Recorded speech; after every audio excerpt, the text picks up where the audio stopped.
She is the very model of a major modern activist. Born in the Democratic Republic of Congo, Noella Coursaris campaigns relentlessly for the country she loves. We believe that showing the culture and the creativity of the Congolese orphans and girls through education, they will know how to manage themselves, they will have an education, they will have a work one day, and they will be able to have more of a voice politically, economically, socially. An internationally acclaimed model, now she's using her good looks for the benefit of children and women in the DRC.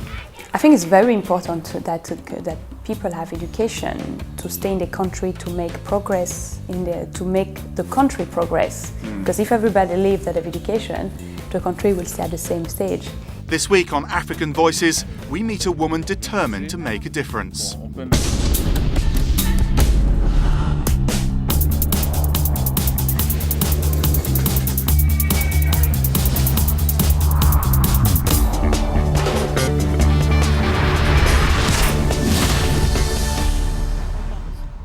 Noella Coursaris is visiting some of the projects her foundation sponsors in the Democratic Republic of Congo. This school, which she's helping to build, is in the Katanga province in the south of the country. It was where she was born and spent her early childhood. So the village can use the well until the school will be completely finished. So we have more than 90 people a day coming to take water from this well. So it means indirectly we're helping 400 people a day. The cholera is going down, the diarrhea coming down. But now what will be the problem when the school will be finished, the well will be part of the school. So what we're trying to do, we're going to try to find another site to do a well specifically for the village. Coursaris has dedicated a large portion of her adult life to helping women and children in this area, a passion that's all the more impressive when one considers her far from straightforward upbringing. I just want to talk about DRC, Congo. You left at the age of 5, is that right? Yes, I left at 5. What are your memories of it? I don't have so much memories because it was so young, and I left in a very strange way. So I lost my father and my mother couldn't afford me, so I went to Belgium to grow up with one of my aunties. Yeah, how was that decision made when you left your home? I didn't make the decision. No. I guess my mother couldn't afford me. She has a very poor background, so she preferred to give me a chance to go to study, to go in Europe. And one of my aunties in Belgium was ready to take me on. And what did you do there? You went to school? Yes, I studied. I stayed in Belgium for 6-7 years. Then I went to another auntie's, another family in Switzerland. And I studied in Switzerland. And then I came to London. And did you keep your contacts going with the DRC whilst you were travelling at that young age? No, I went back to Congo when I was 18 years old. I wanted to know my mother and I wanted to know where I was coming from. And at this time it was not emails or communication, so I spoke maybe once or twice to my mother on the lapse of 13 years. And was the DRC what you thought it was going to be when you went back?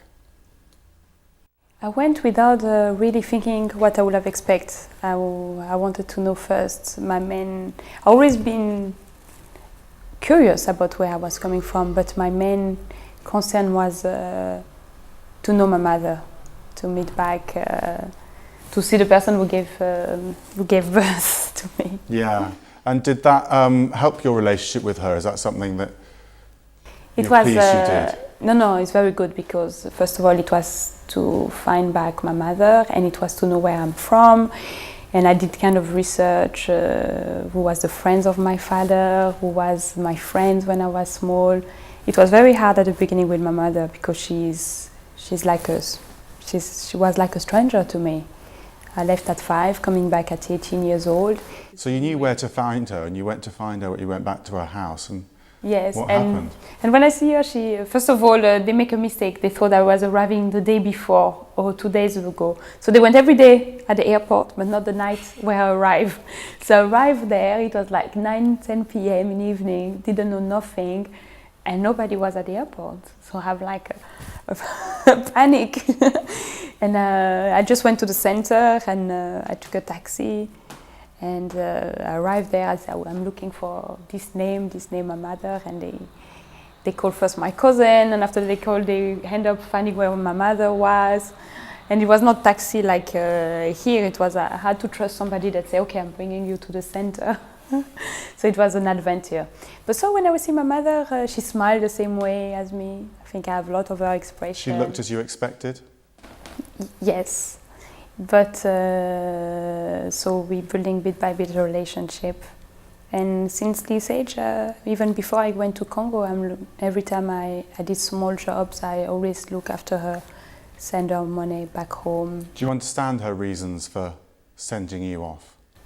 Yes, yes, and I'm thankful to that. And she has 4 children. I was the only one of my dad and mom, but she has 4 children, and I've been helping them for the school, for the house, for everything. Did they stay in the DRC? Yeah, they're in DRC. They're in DRC. It's heavy one, huh? On this trip back to Lubumbashi, she plays a very hands-on role in the construction of the school. The bricks are all being made here, and we have the machine, and we're teaching the villagers, so we have like 20 people working. And we needed for the phase 1 of the school 14,000 bricks. So it's great, it's just a community project to teach the villagers, and they come to learn, and they were every day on time to come to work, so it's really, really good. Now the bricks just finished to dry, so we can start to put up the bricks. So it's very good to see the work starting up. She also finds time to visit her mother's home for dinner, where she's joined by more relatives. The meal served by her mother is a traditional dish of maize. It's a far cry from the restaurants in London and New York that were her stomping grounds during her modelling days. So that's a strange relationship, isn't it? You've got this European background and they've got an African background. Yes. And yet you're siblings. Half sibling, but yeah. I consider them like brothers and sisters. So I have 3 sisters and 1 brother. And I'm half, my dad was Cyprus and my mom is Congolese, Zambia. So are you European or African? The big question. I think in one way, the way I think I'm more European, but I have a big love for big love for Africa, and I feel related. Yes, and when you're away from Africa, you probably feel more African in a way and protective of that background. Yes, I'm very protective of the background, and but I do love Europe too. And I used to live in New York for 4 years, and it was a good experience too, and the way they think. So I would say I'm African, European, and American. Hello! A complex, but in many ways uncomplicated character, Coursaris is relentlessly cheerful. After the break, we join her at a fundraising event she organised, and I talked to her about her life as a model. I think I was lucky to be at the right time. And Agent Provocateur was the phase that really make it happen. And I think too, I have a good relationship with people.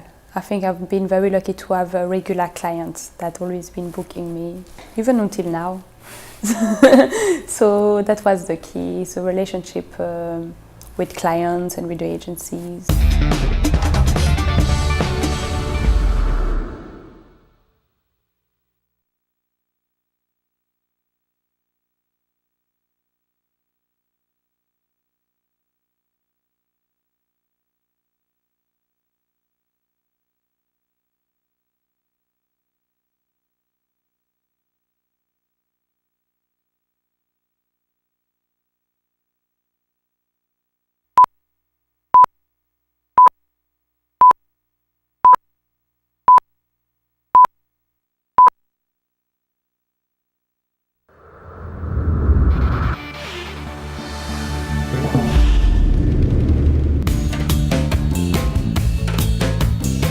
Noella Coursaris sprang to fame as a model after entering a competition for fun.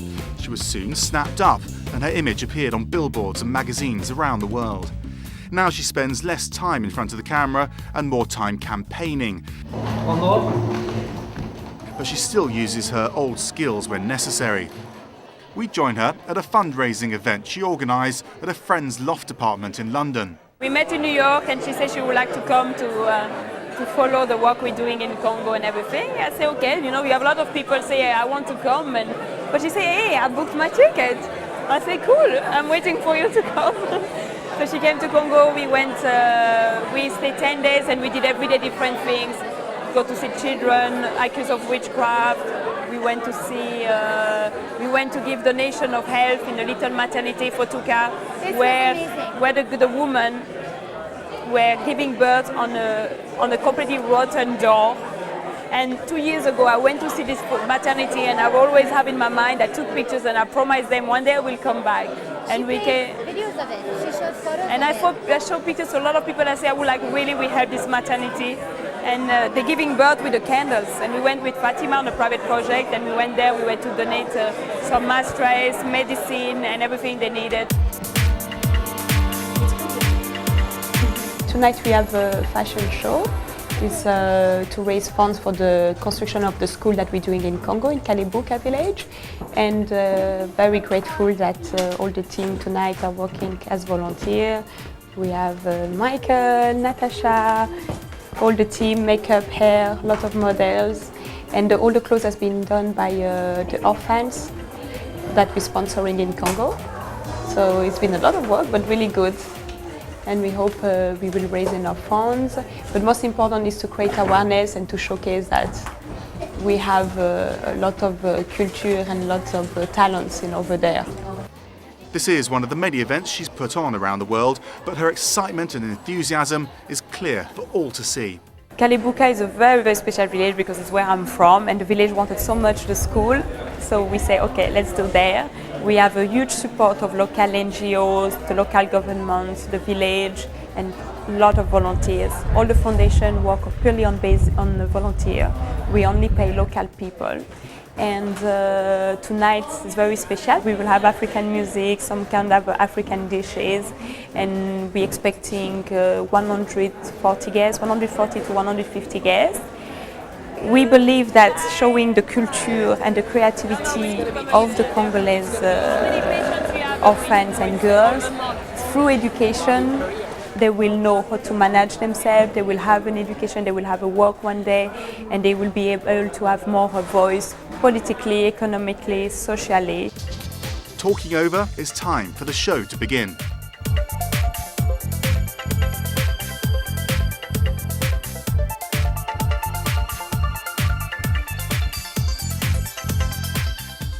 As the evening draws to a close, Coursaris reflects on events.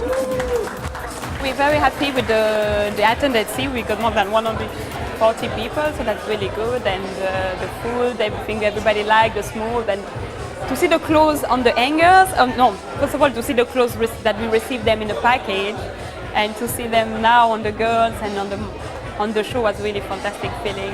When I see that, I saw the girls that have been working and the girls we've been sponsorizing.